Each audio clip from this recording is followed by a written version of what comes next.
guys, magandang umaga. Ayan, ito guys, i-flex ko lang po na ayan, kahapon nagpulot na naman ako ng mga mangga. Ito na naman guys, ayan, dami na namang nahulog. Grabe, sa sobrang dami ngayon ng mga bunga ng mangga dito sa Isabela. Tingnan nyo naman guys, ayan.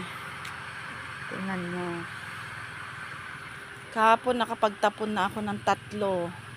Ito na naman guys, magpupulot na yan, itatapon ko na naman yan. Ito guys, kahapon, malinis to kahapon, pinulot ko ngayon. Ayan, ang dami na naman. Tingnan nyo naman guys kung gaano karami ang bunga ngayon dito ng mangga. Ayan, doon din sa biyanan ko, lagi rin siya nagpupulot. Ayan.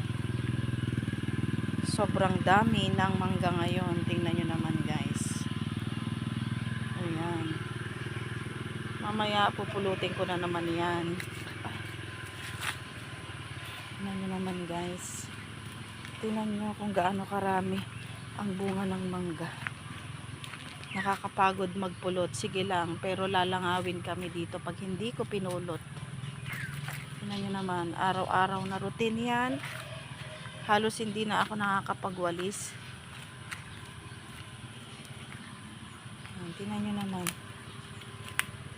Yan, itatapon ko pa rin. Mamaya, pupulutin ko yan.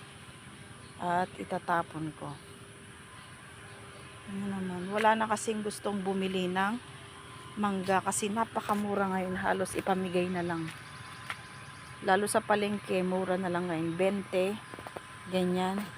Ayan, thank you guys for watching.